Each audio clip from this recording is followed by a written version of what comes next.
Hi students, welcome to English Madhyam. ये है हमारा वोकैब का लेक्चर 34। तो हम पहले वाले लेक्चर को रिवाइज करते हैं। हमारा पहला वर्ड था मार्टियर। मार्टियर मतलब शहीद, बलिदानी व्यक्ति, वन हु डाइज और सफर्स फॉर अ कॉज। कैसे याद किया था? मार है इसमें जो मरने के लिए तैयार होता है, जो व्यक्ति हमेशा अपने देश के लिए मरने के लिए तैयार रहता है, उसको बोलते हैं मार्टियर। मैट्रिकुलेट, मैट्रिकुलेट मतलब कॉलेज में नाम दर्ज कराना, to enroll as a student specially in college. कैसे याद किया था? मैट्रिक लेवल, इसमें देखो मैट्रिक है ना, मैट्रिक मतलब 10th को क्रॉस करते ही यूनिवर्सिटी में एनरोलमेंट कराना। थर्ड है हमारा माउडलिन। माउडलिन मतलब भावुक, अत्यधिक भावनात्मक, ओवरली सेंटिमेंटल और टीयरफुली इमोशनल। कैसे याद किया था कि कोई लड़की है जिसको मॉडलिंग का ऑफर आया तो वो बहुत ज्यादा भावुक हो गई, मॉडलिन। फोर्थ था हमारा मैवरिक। मैवरिक मतलब विद्रोही, अलग सोच वाला व्यक्ति, अ रेबल और इंडिपेंडेंट माइंडेड पर्सन। फिफ्थ है हमारा मैक्सिम। मैक्सिम मतलब कहावत, a short wise saying expressing truth. कैसे याद किया था? जो एक छोटी कहावत होती है वो हमें मैक्सिमम ज्ञान देती है, मैक्सिमम ज्ञान देती है। सिक्स्थ जो है वो था मीडिएट। ये सबको पता होना चाहिए, मध्यस्थता कराना, सुलह कराना, to settle differences between the two sides. Seventh था हमारा मैलीफ्लुअस। मैलीफ्लुअस मतलब मधुर, मीठा, स्वीट एंड प्लेजेंट साउंडिंग। कैसे याद किया था इसको हम लोग ने? म्यूजिक जो कि फ्लूट से निकले, फ्लूट से निकले वो क्या होगी? मधुर होगी। ऐसी म्यूजिक जो फ्लूट से निकले वो मधुर होगी, मैलीफ्लुअस। मेंडेशियस, मेंडेशियस मतलब झूठा, असत्य बोलने वाला, लाइंग और डिसऑनेस्ट। मेंडिकेंट, मेंडिकेंट मतलब भिखारी, याचक, अ बेगर और one who lives by begging. कैसे याद किया था? जो मैन जो है वो कांट, काम नहीं करता, मैन कांट जो काम नहीं करता उसको पैसे मांगने पड़ते हैं, मेंडिकेंट। टेंथ है हमारा मेंटोर। ये सबको पता होना चाहिए, गुरु, मार्गदर्शक, a wise and trusted teacher और गाइड। मर्सेनरी, मर्सेनरी मतलब किराए का सिपाही, धन के लिए काम करने वाला, वर्क्स ओनली फॉर मनी। कैसे याद किया था? जिसके पास मर्सी नहीं है, मर्सी मतलब दया, जिसके पास बिल्कुल भी दया नहीं है, मर्सी नहीं है, मर्सेनरी, वो हमेशा पैसे के लिए काम करता है। ट्वेल्थ हमारा मर्क्यूरियल। मर्क्यूरियल मतलब चंचल, जल्दी बदलने वाला, अनप्रिडिक्टेबल और मूडी। कैसे याद किया था इसको? मरकरी से। मरकरी किसी भी शेप में डाल दो वो उसी शेप में हो जाती है, ठीक है। 13th हमारा मेटामॉर्फोसिस। मेटामॉर्फोसिस मतलब रूपांतरण, परिवर्तन, अ मैजिकल और कंप्लीट चेंज इन फॉर्म। कैसे याद किया था? फेसबुक ने अपना नाम बदलकर मेटा कर दिया था, पूरी तरीके से अपने आप को चेंज कर दिया था। 14th था हमारा माइक्रोकॉज। माइक्रोकॉज मतलब सूक्ष्म रूप, लघु रूप, मतलब किसी बड़ी चीज का एक छोटा मॉडल, बड़ी चीज का एक छोटा model, a small word representing a larger one. कैसे याद किया था? माइक्रो, माइक्रो मतलब एक छोटी चीज, एक छोटा चीज, स्मॉल। और दूसरा था कॉस्मॉस। कॉस्मॉस मतलब यूनिवर्स, एक बड़ा सा यूनिवर्स, ब्रह्मांड को छोटे रूप में दिखाना, ठीक है। तो माइक्रो कॉज। मिलियो, मिलियो मतलब पर्यावरण, परिवेश, सराउंडिंग्स और इन्वायरमेंट, ठीक है। कैसे याद किया था हम लोगों ने? मिले हुए लोग, मिले हुए लोग, जहां पे लोग मिलते हैं वो उसका वो इन्वायरमेंट बन जाता है, सराउंडिंग्स बन जाती है, ठीक है। मिले हुए, मिलियो। आज का हमारा पहला वर्ड है मिनिस्क्यूल। मिनिस्क्यूल मतलब बहुत छोटा, एक्सट्रीमली स्मॉल और टाइनी। सिनोनिम क्या हो जाएगा? Minute, tiny, microscopic. एंटोनिम क्या हो जाएगा? Huge, massive, enormous. Even a minuscule mistake in the software code caused the entire system to crash। कह रहा है एक छोटी सी समस्या जो थी सॉफ्टवेयर कोड में उसने पूरे इंटायर सिस्टम को क्रैश कर दिया था, ठीक है। कैसे याद रखोगे? माइनस प्लस स्केल, इतना छोटा जो कि स्केल में भी माइनस दिखे, इतना छोटा जो कि स्केल में भी माइनस दिखे। सेकेंड है हमारा मिज़ेंथ्रोपिक। मिज़ेंथ्रोपिक मतलब मानवता से नफरत करने वाला, हेटिंग और अवॉइडिंग मैनकाइंड। सिनोनिम क्या हो जाएगा? Anti social, unfriendly, cynical. Antonym क्या हो जाएगा? Sociable, kind, philanthropic. The old writer became misanthropic, जो ओल्ड राइटर था वो मानवता से हेट करने लग गया था। Avoiding all human contact after years of disappointment, और वो सभी को अवॉइड करने लग गया था काफी सालों की असफलताओं के बाद। कैसे याद रखोगे इसको? देखो, ग्रीक में मिजो को बोलते हैं, इसका मतलब होता है हेट्रेड, नफरत, ठीक है। मिजो को ग्रीक में बोलते हैं हेट्रेड। और एक दूसरा वर्ड होता है एंथ्रोपॉज, ठीक है। इसका मतलब होता है ह्यूमन काइंड, ह्यूमन काइंड, ठीक है। तो ये इन्हीं दो वर्ड से मिला है। मिज़ेंथ्रोपिक, मिज़ेंथ्रोपिक जो इंसान से नफरत करे। थर्ड है हमारा मिटिगेट, मिटिगेट मतलब कम करना, शांत करना, to make something less severe और सीरियस।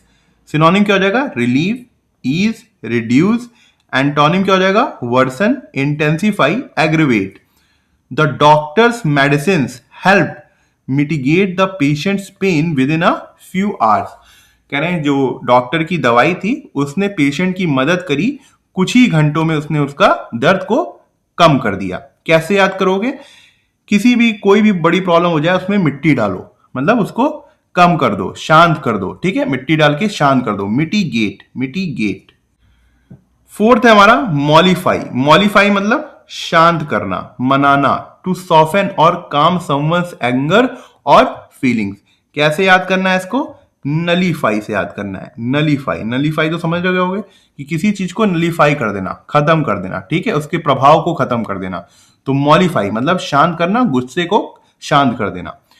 सिनोनिम क्या हो जाएगा? Pacify, appease, soothe. एंटोनिम क्या हो जाएगा? Irritate, enraged, provoke. She mollified her angry boss by apologizing and offering to work late. उसने अपने बॉस के गुस्से को शांत किया माफी मांगकर और ये ऑफर देके कि वो देर तक काम करेगी। फिफ्थ है हमारा मोनोलिथिक, मोनोलिथिक मतलब विशाल, बहुत बड़ा, massive, solid, uniform, unyielding. Synonym क्या हो जाएगा? Huge, colossal, rigid. एंटोनिम क्या होगा? Small, fragmented, flexible.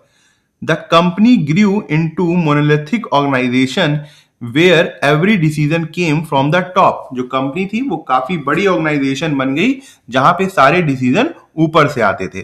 कैसे याद रखोगे? हिस्ट्री में आप लोगों ने, सब लोग ने पढ़ा होगा मोनोलिथिक एज के बारे में, मोनोलिथिक एज के बारे में। ये मोनोलिथिक एज था क्या?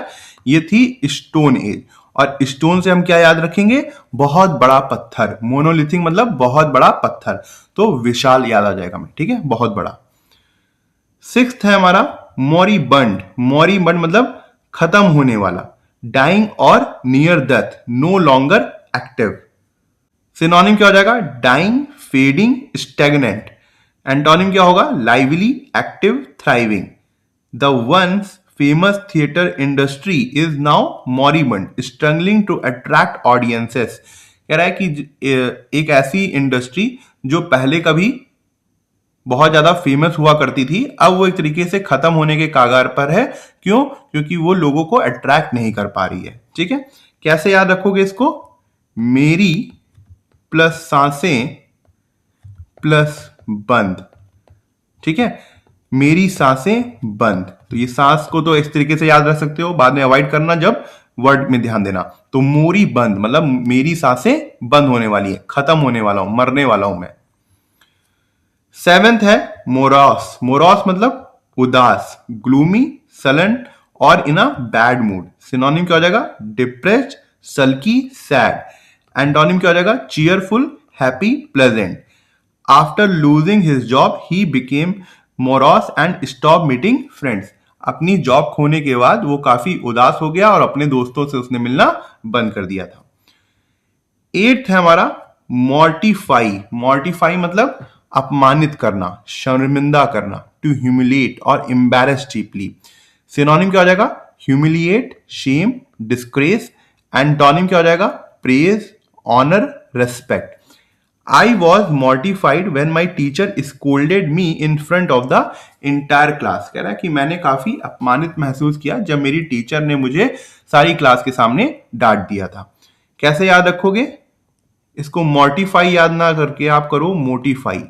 जब आप किसी को मोटी बुलाते हो, मोटी बुलाते हो, तो वो बहुत ज्यादा अपमानित हो जाता है, अपमानित हो जाता है, ठीक है। 9th है हमारा मंडेन। मंडेन मतलब साधारण, रोजमर्रा का, ऑर्डिनरी, डल और नॉट स्पिरिचुअल। सिनोनिम क्या हो जाएगा? Routine, boring, common. एंटोनिम क्या होगा? Exciting, unusual, extra ordinary. He wanted to escape his mundane job and travel the world for adventure. वो अपनी बोरिंग जॉब से भागना चाहता था और पूरे विश्व में एडवेंचर के साथ घूमना चाहता था, एडवेंचर के लिए घूमना चाहता था। ठीक है, कैसे याद रखोगे? मंडे अगेन, फिर से मंडे आ गया, फिर से वही boring life, Monday again. 10th है हमारा मुनिफिसेंट। मुनिफिशियंट, अत्यधिक उदार, बहुत दानी, वेरी जनरस और गिविंग। सिनोनिम क्या हो जाएगा? Liberal, bountiful, charitable. एंटोनिम क्या हो जाएगा? Selfish, stingy, miserly. The billionaire made a munificent donation to help poor students continue their studies. जो बिलियनियर था उसने एक munificent डोनेशन दिया पुअर बच्चों की, गरीब बच्चों की हेल्प करने के लिए कि वो लगातार पढ़ते रहें। ठीक है, इसको कैसे याद रखना है आपको? मनी एफिशिएंट से याद रखना है। मनी, जिसके पास ठीक ठाक पैसा होगा वो उदार होगा, ठीक है, वही दे सकता है पैसे को। Money efficient, मुनिफिशिएंट। 11th है हमारा मायोपिया। मायोपिया मतलब दूरदृष्टि की कमी, नियर साइटेडनेस और लैक ऑफ फोरसाइट। सिनोनिम क्या हो जाएगा? Short sightedness, narrow mindedness. Antonym क्या हो जाएगा? Far sightedness, vision. The government's myopia led to poor planning for future generation. जो गवर्नमेंट दूर तक नहीं देख पा रही थी, सोच पा रही थी, उसकी वजह से उसने पुअर प्लानिंग की फ्यूचर जनरेशन के लिए। 12th है हमारा मैरिड। मैरिड मतलब असंख्य, बहुत बड़ी संख्या, काउंटलेस और अ वेरी लार्ज नंबर। कैसे याद रखोगे? माई प्लस रेड। आप वहीं रेड मारोगे जहां पे बहुत ही ज्यादा पैसा हो, असंख्य, बहुत बड़ी संख्या में पैसा हो, वहीं रेड मारोगे। ठीक है, मैरिड। सिनोनिम क्या हो जाएगा? Innumerable, countless, infinite. एंटोनिम क्या हो जाएगा? Few, limited. There are myriad star shining in the night sky. कह रहा है कि रात के आसमान में बहुत सारे जो स्टार्स हैं वो शाइन करते हैं, चमकते हैं। 13 है नार्सिज्म। नार्सिज्म मतलब खुद से प्यार करना, एक्सेसिव सेल्फ लव और obsession with one's own appearance.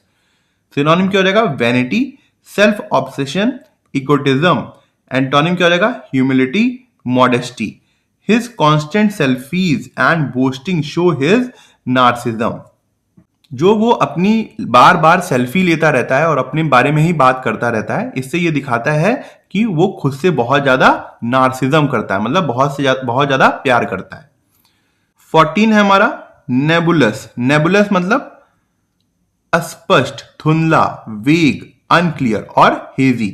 Synonym क्या हो जाएगा? वेग, ब्लरी, अनसर्टेन। एंटोनिम क्या हो जाएगा? Clear, distinct, definite. The politicians plans were nebulous and lacked any concrete details. जो पॉलिटिशियन का प्लान था वो काफी धुंधला था और उसमें डिटेल्स की बहुत ज्यादा कमी थी। कैसे याद रखना है? ज्योग्राफी में आपने पढ़ा होगा एक नेबुला क्लाउड के बारे में, पढ़ा है? एसएससी के लिए जब पढ़ रहे होगे ज्योग्राफी को तो नेबुला क्लाउड कहीं ना कहीं पढ़ा होगा। तो जैसे ही क्लाउड आ जाता है हमको साफ साफ नहीं दिखता है, हमको धुंधला दिखने लगता है। ठीक है, तो नेबुला क्लाउड से क्या याद रखोगे? नेबुलस। तो ठीक है, आज का लेक्चर यहीं ख़त्म करते हैं। आई होप आपको कुछ सीखने को मिला होगा और आप कमेंट सेक्शन में ज़रूर बताइएगा कि आपको आज का लेक्चर कैसा लगा और आपको क्या सीखने को मिला। अगर आप मुझसे इंग्लिश ग्रामर पढ़ना चाहते हैं तो आप हमारा ऐप इंग्लिश माध्यम प्ले स्टोर से डाउनलोड कर सकते हैं। ऐप ओपन करते ही आपके सामने होम स्क्रीन आएगी, वहाँ पे आपको 5 ऑप्शन मिलेंगे: मेन, लाइब्रेरी, फीड, लेक्चर, पास। लेक्चर में क्लिक करते ही आपके सामने 2 वर्जन आएंगे, फ्री और पेड। पेड में क्लिक करते ही आपके सामने इंग्लिश ग्रामर का एक सेक्शन आएगा जहाँ पे मैंने इंग्लिश एसएससी के लिए बहुत ही डिटेल में बताया हुआ है और बहुत ही सिंपल लैंग्वेज में बताया है, जो कि आपके कॉन्सेप्ट्स को और अच्छा करेगा और आपको अच्छे मार्क्स लाने में हेल्प करेगा। तब तक के लिए प्रैक्टिस करते रहिए। Thank you so much for watching this video.